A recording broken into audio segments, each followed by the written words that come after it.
State news, सच है तो दिखेगा। नमस्कार, स्टेट न्यूज में आपका स्वागत है। बुलेटिन की शुरुआत करते हैं खास खबरों के साथ। भोपाल में की पत्रकार वार्ता, ओबीसी को 14 नहीं 27% आरक्षण दे सरकार। दामोदर यादव ने ओबीसी आरक्षण को नवी अनुसूची में शामिल करे सरकार। योगेश कुशवाहा ने कहा कि जारी रहेगा आरक्षण, नहीं तो चुनाव नहीं होगा अभियान। सुनील बोरे से कुछ दिनों पूर्व सुप्रीम कोर्ट के फैसले के बाद पंचायत और नगरीय निकाय चुनाव में समाप्त किए गए आरक्षण के विरोध में दलित पिछड़ा समाज संगठन और प्रांतीय कुशवाहा समाज ने मई को नीलम पार्क भोपाल में धरना देकर आंदोलन की शुरुआत कर दी थी। आज प्रेस वार्ता रखी थी, किस संबंध में? देखिए, ये जो सुप्रीम कोर्ट का निर्णय आया है 14% आरक्षण देने का, तो पूरा पिछड़ा वर्ग असंतुष्ट है, संतुष्ट नहीं है, क्योंकि पिछड़े वर्ग को 27% आरक्षण मिलना चाहिए। जो हमारी लड़ाई थी संगठनों के माध्यम से, वो लड़ाई आगे भी जारी रहेगी। और हम लोग आज बेरसिया में धरना कर रहे हैं, सरोज में धरना कर रहे हैं, और आगे भी हमारा आंदोलन जारी रहेगा। जिस प्रकार से 14% आरक्षण दोबारा मामा जी ने दिया है, तो क्या 13 तुझको अर्पण फिर से मामा जी की वही कहानी रही है? हाँ, लॉलीपॉप दिया है, 13 तुझको अर्पण क्या लागे मेरा। सब साथियों को पता है कि विगत 10 दिन पहले सुप्रीम कोर्ट ने एक आदेश दिया था, जिससे ओबीसी आरक्षण पंचायत के चुनाव में समाप्त कर दिया गया था। आप सबको मैंने आमंत्रित किया था 7 दिन पहले, और तब से लेके आज तक हमारे धरना प्रदर्शन आंदोलन निरंतर चल रहे हैं, ना सिर्फ भोपाल में बल्कि पूरे मध्य प्रदेश के अंदर। हमारे दलित पिछड़ा समाज संगठन के माध्यम से, प्रांतीय कुशवाहा समाज संगठन के माध्यम से, और अन्य हमारे ओबीसी के संगठन भी धरना प्रदर्शन आंदोलन कर रहे हैं। आप सबको ज्ञात होगा, कल फिर से सरकार की रिव्यू याचिका को एक्सेप्ट करते हुए सुप्रीम कोर्ट ने एक नया डिसीजन दिया है। उसमें माननीय सुप्रीम कोर्ट ने कहा है कि 50% की सीमा के अंदर आरक्षण देके पंचायत और नगरीय निकाय के चुनाव कराए जा सकते हैं, जिस पे शिवराज सिंह चौहान अपनी पीठ थपथपा रहे हैं, बहुत सहबासी बटोर रहे हैं और कह रहे हैं कि हमने पिछड़ों को न्याय देने का काम किया है। हमारा इस पत्रकार वार्ता के माध्यम से सिर्फ ये आग्रह है सभी साथियों से, पहला तो ये कि हमारा आंदोलन समाप्त नहीं हुआ है, हमारी मांगे पूरी नहीं हुई। हमको लॉलीपॉप पकड़ाने का काम किया गया है। ये 14% का आरक्षण आज से नहीं, बहुत वर्षों से मध्य प्रदेश में पिछड़ों को मिलता था।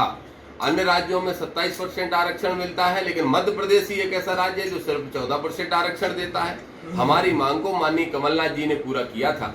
पिछड़ों के आरक्षण को 27 करना, 14 से बढ़ा के 27 करना, कोई श्रेय नहीं लूटना, ये कमलनाथ जी ने काम किया था। आज संस्कृति बचाओ मंच के अध्यक्ष चंद्रशेखर तिवारी के नेतृत्व में गृह मंत्री नरोत्तम मिश्रा को भोपाल चौक बाजार स्थित जामा मस्जिद में शिव मंदिर होने का दावा करते हुए पुरातत्व विभाग में सर्वेक्षण कराने की मांग की है। चंद्रशेखर तिवारी ने कहा कि भोपाल की 8वीं शासिका कुदैसिया बेगम ने अपनी आत्मकथा हयाते कुदूस में यह उल्लेख किया है कि भोपाल की जामा मस्जिद में शिव मंदिर तोड़कर मस्जिद का निर्माण कराया गया है।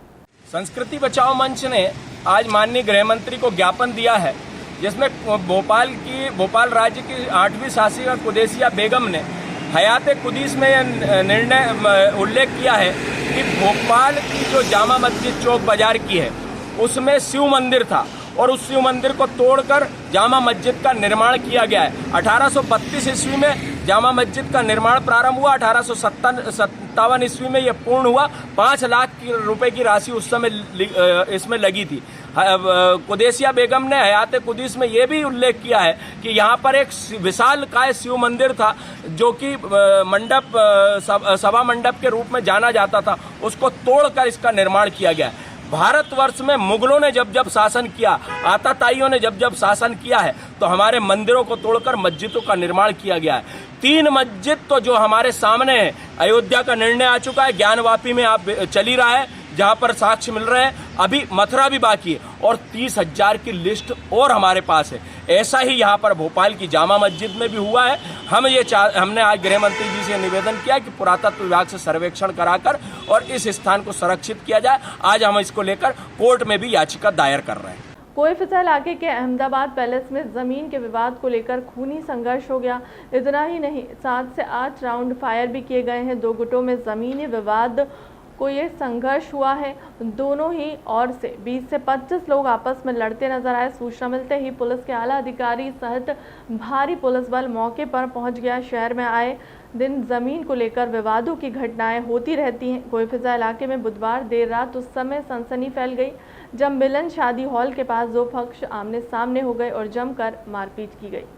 मुझे मामला बताइए, क्या हुआ था एकदम यहाँ पे जो ज़मीन को लेकर विवाद हुआ है, क्या है पूरा विवाद? ये है भाई साहब कि ये जो ज़मीन है हमारे दोस्त अरमान भाई के नाम ये ज़मीन है।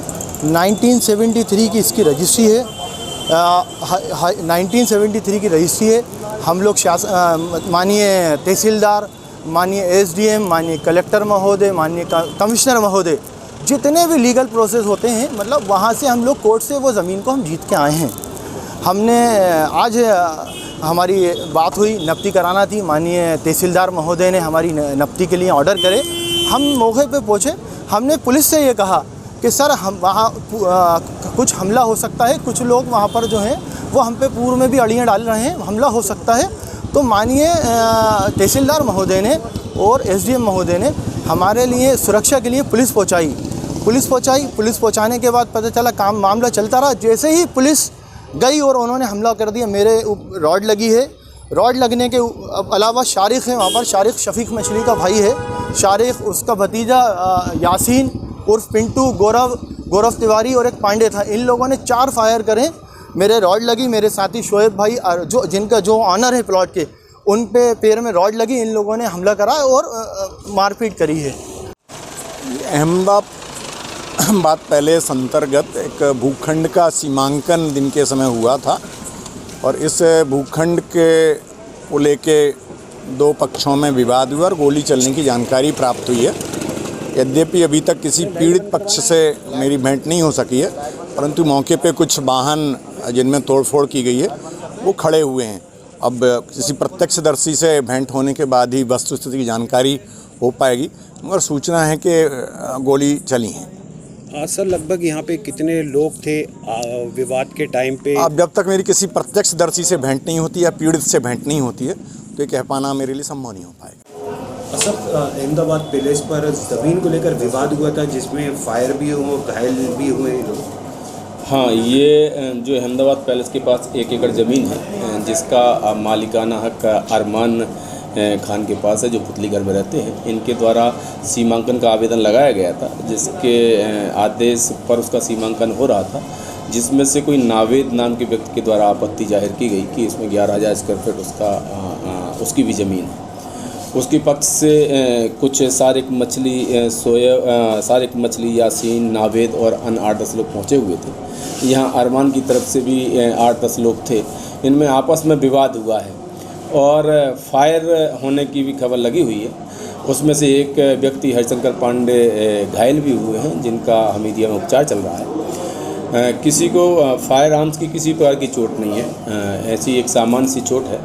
दोनों पक्षों की तरफ से प्राथमिकी दर्ज की जा रही है और जो घटना का मूल कारण क्या है, चूँकि ज़मीन का विवाद है, वो विवाद की सारी जड़ों पर तथ्यों में लाया जा रहा है और जो विवेचना के मूल अंग होंगे उनको शामिल करके प्रकरणों का निराकरण किया जाएगा। सर, ज़मीन को लेकर बात भी आ रही है कि लगभग इसके 4 से 5 एग्रीमेंट भी हों। 2-3 पार्टियां जो हैं उसको अपना बताने का दावा भी कर रही हैं। अभी तक जो बात आई हुई है कि सन 1973 में इनके द्वारा ये ज़मीन खरीदी गई थी। मिस्टर छोटू खान थे और उनकी अभी कोरोना मृत्यु के बाद इनके बच्चे अरमान खान के नाम पर ये ज़मीन उतरी हुई है। इनके द्वारा जब इसका नामांकन के लिए आवेदन किया गया था तो उसमें से 2-3 पार्टियां, एक मिस्टर नावेद और दूसरा सैफिया एजुकेशनल सोसाइटी के द्वारा आपत्ति ली गई थी, जो कमिश्नरेट तक उक्त मामला गया हुआ था, जहां से उनके आवेदन को ऐसा पता लगा कि खारिज कर दिया गया था। उसी के तारतम्य में तहसीलदार के द्वारा सीमांकन का आदेश किया गया था। भोपाल के टीला जमालपुरा इलाके में होटल मैनेजर की हत्या करने वाले बदमाशों का अब तक कोई सुराग नहीं मिला है। ईचखेड़ी इलाके में रहने वाले वसीम की बाइक सवार बदमाशों ने बैरसिया बस स्टैंड के पास चाकू से गोदकर हत्या कर दी गई। वहीं मृतक के भाई ने कहा कि उसकी किसी से कोई रंजिश नहीं थी। भोपाल के टीला जमालपुरा इलाके के होटल मैनेजर की हत्या करने वाले बदमाशों का अब तक कोई सुराग पुलिस को नहीं मिला है।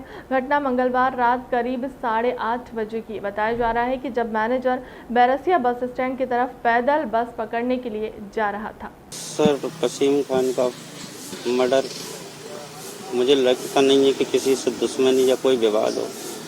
सर, किसी ने धोखे के कारण, दूसरे के मारने के कारण उस पर वार कर दिया। सर, वो घर से सुबह 8 बजे निकलता था बस में, और बस में सवार होकर सिंधी कॉलोनी उतर के और रिक्शे में बैठ के रामा होटल अल्पना टाकिज के सामने सर्विस करता था। वो एक मैनेजर की पोस्ट पे था होटल में। शाम को 7:30 बजे होटल से छूट के रिक्शे में सिंधी कॉलोनी तक आता था। सिंधी कॉलोनी से आने के बाद में, उतरने के बाद में बैरसिया बस स्टैंड पे बस का इंतजार कर रहा था। वो बस पे इंतजार करते में कोई आया, इसको मार के वार करके और भाग के निकल गया बाइक से। उसे किसी से उसका भी घटना नहीं थी, कोई रंजिश नहीं थी, कोई शक नहीं था, कोई प्रेम प्रसंग का कोई मामला कुछ भी नहीं था सर, कुछ भी नहीं था। ऐसा कोई काम ही नहीं था उसका। कितने बच्चे इसके, कब शादी हुई थी? इसकी शादी 10 साल हो गए सर। 2 लड़कियां, 1 लड़का है सर। कितने साल से रामा होटल? एक हत्या का मामला आया साईं बाबा मंदिर के पास, क्या पूरा मामला है और किस तरह से घटना को अंजाम दिया गया? देखिए, टीला थाना क्षेत्र में अभी 1 घंटे पूर्व एक रिपोर्ट आई है कि एक व्यक्ति को चाकू लगा है सिंधी कॉलोनी के पास में साईं बाबा का जो मंदिर है उसके बगल में। उसके बाद उसको हॉस्पिटल, ऑटो वाले द्वारा उसको हॉस्पिटल लेके गया था हमीदिया मेडिकल कॉलेज में, जहाँ पे उसको मृत घोषित कर दिया है। तो प्रथम दृष्टया दिख रहा है कि 2 लोग उसको पीछा किया है और फिर उसके सामने आके उसको रास्ता रोक के फिर उसको चाकू मारा है और वहाँ से फ़रार हुआ है। हमारे पुलिस की 4 टीमें अभी हमने लगा दिया है।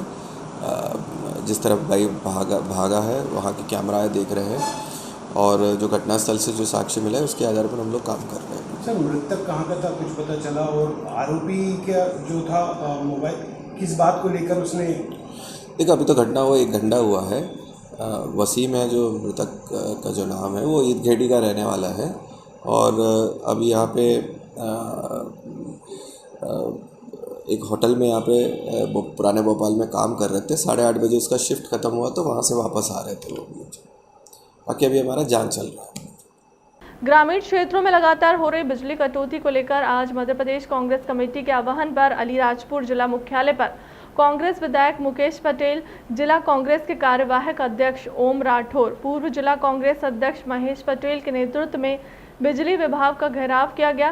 कांग्रेस नेताओं ने चेतावनी देते हुए कहा कि सरकार से अगर अलीराजपुर जिले के ग्रामीण क्षेत्रों सहित नगर में अघोषित बिजली कटौती की गई तो कांग्रेस पार्टी आज उग्र आंदोलन किया जाएगा।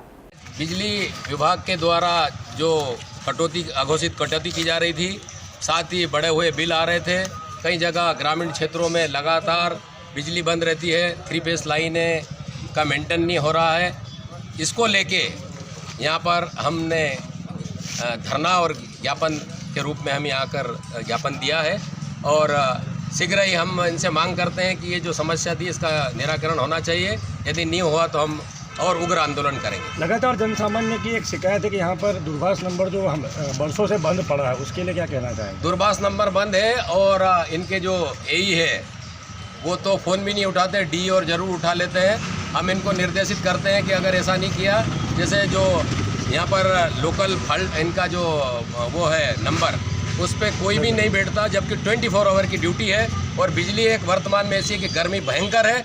यहाँ पर इनको एक आदमी बिठाना चाहिए जो आम आदमी की समस्या सुन सके। नेताओं ने ज्ञापन और बिजली की समस्याओं को लेकर प्रदर्शन किया है, क्या कहना चाहेंगे? अभी आज दिनांक को अघोषित कटौती के संबंध में कांग्रेस पार्टी ने जो ज्ञापन दिया है उसमें जरूर जो है करीब 8 दिन कटौती हुई थी, जिसमें कि घंटा रात्रि में कटौती हुई थी, जिसमें लोड मैनेजमेंट और जो है SLDC जबलपुर वगैरह और इंदौर से जो मैसेज प्राप्त होते थे उसके आधार पे कटौती होती थी। वर्तमान में जो 14 तारीख से आज दिनांक तक कटौती नहीं हो रही है, अभी आगे भी शायद नहीं होगी। सर ग्रामीण क्षेत्र में शादी का सीजन चल रहा है, भीषण गर्मी है, ऐसे में कटौती करने से आम जन सामान्य परेशान हो रहा है। उन्हें राहत दिलाने के लिए आगे क्या मूवमेंट रहेगी? जैसे सरकार ने बोला कि जो कोयले की कमी थी अभी कमी दूर हो जाएगी और आगे कटौती नहीं होगी। ज्ञानव्यापी और भोपाल की जामा मस्जिद को लेकर दिग्विजय सिंह का बयान, कहा कि देश का ध्यान भटकाने के लिए यह सब किया जा रहा है। महंगाई बेरोजगारी से ध्यान हटाने के लिए यह सब किया जा रहा है। गुना शहर शिकार मामले में दिग्विजय सिंह ने कहा कि बीडी शर्मा तो मेरा किला तोड़वाने वाले थे। जितने दावे बीजेपी नेताओं ने किए हैं वह सब झूठे निकले। एक बात सुन लीजिए, क्या मीडिया नहीं जानती कि मैं कौन कौन से मंदिर में जा चुका हूँ? सर ओबीसी आरक्षण को लेकर जो फैसला सुप्रीम कोर्ट का आया है सर, सरकार ये दुर्भाग्य है कि जिन पिछड़ा वर्गों को 27% सन 94 से मिल रहा था, इस सरकार की मूर्खता के कारण 27% से घटकर 14% रह गया। लेकिन दुर्भाग्य पर भी सरकार जश्न मना लेती है। यही तो मुसीबत है इनकी।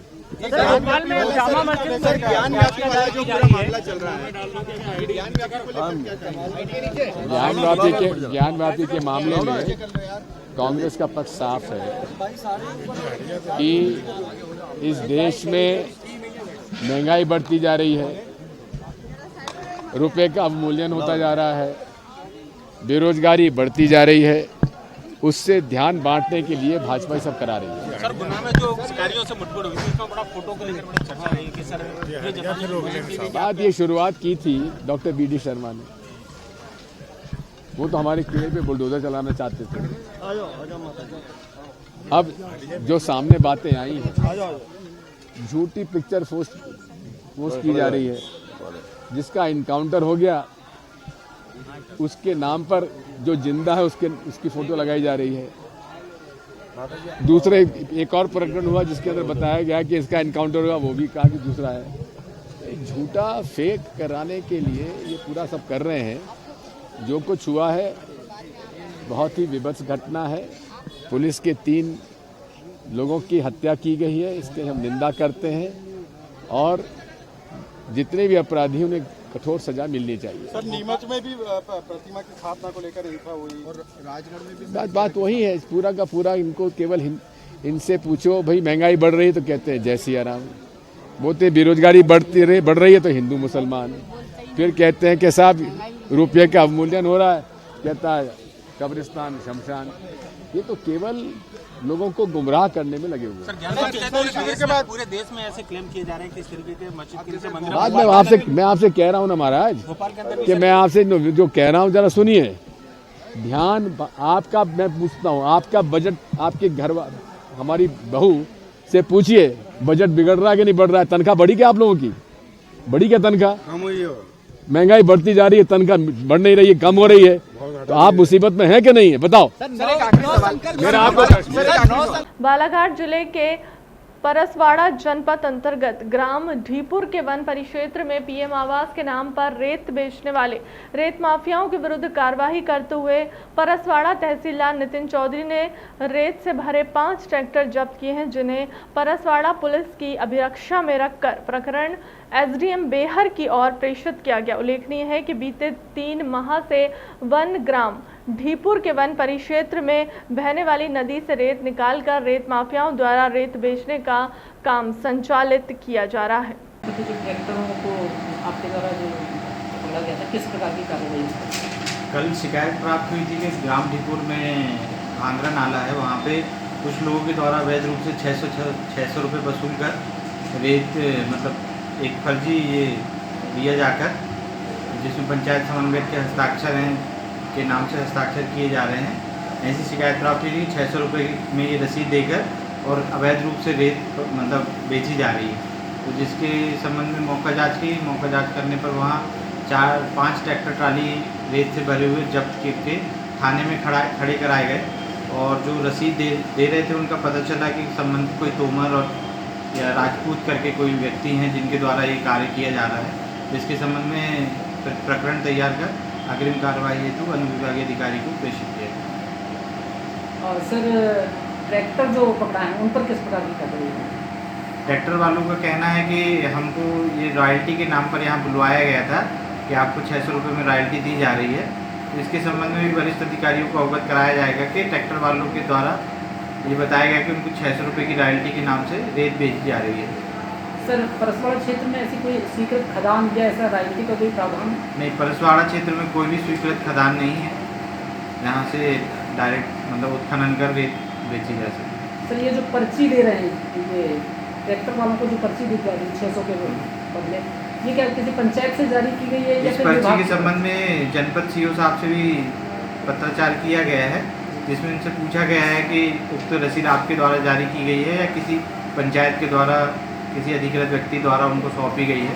तो इसके संबंध में जैसे भी जवाब प्राप्त होगा तो वरिष्ठ अधिकारियों को अवगत कराया जाएगा। सर प्रथम दृष्टया क्या लगता है अवैध उत्खनन? प्रथम दृष्टया तो अवैध उत्खनन कर परिवहन का मामला बन रहा है, जिसमें इन लोगों के द्वारा अवैध उत्खनन करवाया जा रहा है। सर किस प्रकार की कार्रवाई होगी? इसके संबंध में दंडात्मक कार्रवाई होगी, मतलब एसडीएम साहब की तरफ से जो भी कार्रवाई की जाए उचित कार्रवाई की जाएगी।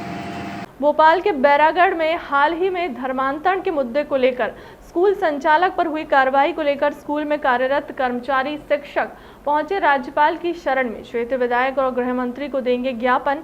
बड़ी संख्या में शिक्षक और कर्मचारी स्कूल के संचालक के साथ खड़े हैं, जिन्होंने बताया कि यहां एक षड्यंत्र पूर्वक किया गया है कार्य। स्कूल की ही बिल्डिंग में बीते कई वर्षों से चर्च का संचालन होता है, जिसमें स्वतंत्रता पूर्वक किसी भी धर्म के लोग आकर प्रार्थना में उपस्थित हो सकते हैं। वह किसी भी प्रकार का धर्मांतरण नहीं कराया जाता है। यह दुर्भाग्यपूर्ण घटना है जो एक षड्यंत्र के साथ रची गई है। का नाम बताइए। सर मैं रमा नायर, एडमिनिस्ट्रेटर हूँ Christ memorial high secondary school में। विगत 27 ईयर्स हो गए मुझे स्कूल में। मैं हिंदू धर्म को बिलोंग करती हूँ और आज तक मैंने कभी नहीं देखा कि कहीं कुछ धर्म के नाम पर हमारे विद्यालय में कुछ ऐसा कार्यवाही हुआ है, क्योंकि मैं सर के संस्थापक जो थे मैंने उनके साथ भी कार्य किया है।